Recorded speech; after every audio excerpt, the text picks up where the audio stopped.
Hello, I'm Seela Ward, and I am speaking to you from the box seat here at the Grand Opera House in Meridian, Mississippi.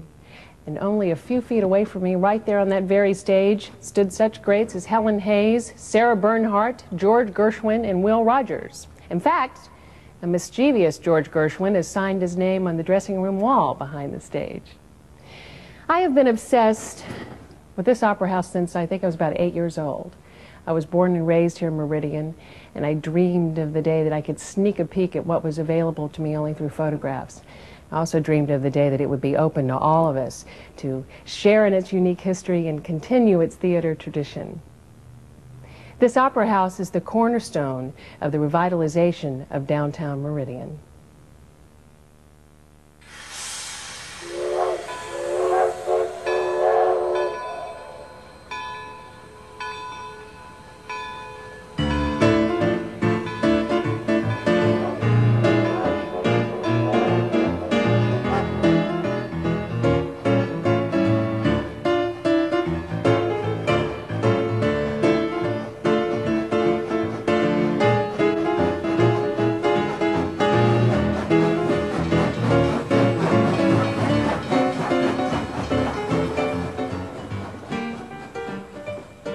As the 19th century came to a close, Meridian, Mississippi experienced tremendous financial success thanks to the railroad.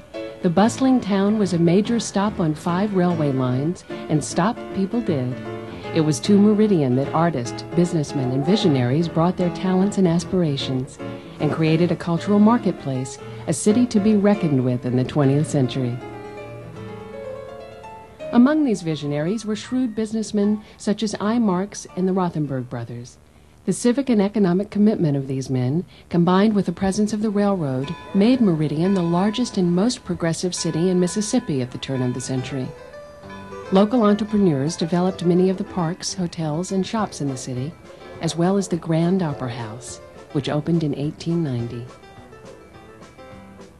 The Grand Opera House of Mississippi stands today in the heart of the city in a row of historically significant buildings. As a part of the Downtown Jobs Project, these buildings offer some exciting possibilities for energizing the city's economy. The Opera House and the Crest Marx Rothenberg buildings that comprise that block capture in one block that most brilliant part of our history, especially the economic development of the downtown captured in these buildings.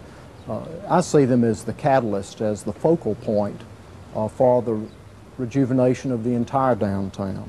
Downtown plays about the same relationship with a community that the heart does with the body, you know? You can't let your downtown die. You can't let your heart not continue to pump. It can give us an attraction downtown like no other place in the state of Mississippi. The Crest building, now owned by the city, is a quintessential example of dime store design, as it was practiced from the 1920s to the 1950s. Its renovated second-floor commercial kitchen will become a statewide food production center where entrepreneurs can develop and market specialty foods. The first floor of the Crest building is also under study for location of a special library project and a children's hands-on museum. Adjacent to the Crest building is the handsome Newberry building, also once a dime store. One floor of this privately owned building will be utilized as a corridor and support space between the food production center and the remainder of the Opera House block. The remainder of the block, comprised of the Marx Rothenberg building and the Grand Opera House, is owned by a nonprofit private corporation, and it forms the heart of the plan. The Marx Rothenberg department store served Meridian for over a century. Its open plan and huge arched windows are ideal for conversion into a 3-story conference center, and the Opera House will become a performing arts center. Architecturally speaking, the Opera House block here in Meridian is pretty much a unique resource in Mississippi. It's architecturally one of the most significant commercial areas in our entire state. and it has a wide variety of architectural features. It's quite eclectic. They combine elements from the Italianate, the Romanesque, the Second Empire, the Queen Anne, and even on up to the Art Deco period. So it really is quite a visual treasure.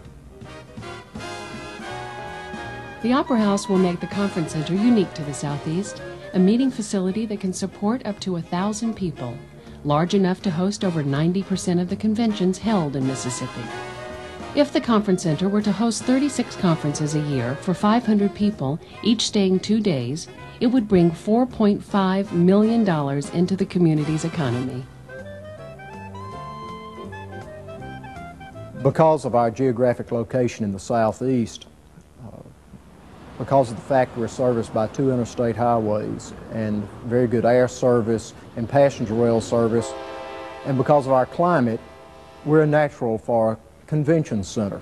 There are many conventions, in fact, that we must turn away because we do not have the space available to accommodate them. This complex, the Marks Rothenberg Opera House complex, will give us that space, and it gives us that space in a unique setting, a downtown setting.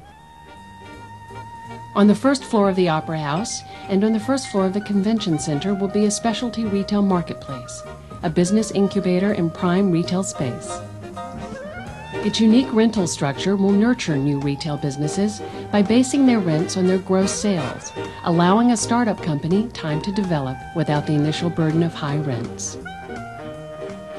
Let's go inside the Marks Rothenberg building and see how it will function as a conference center.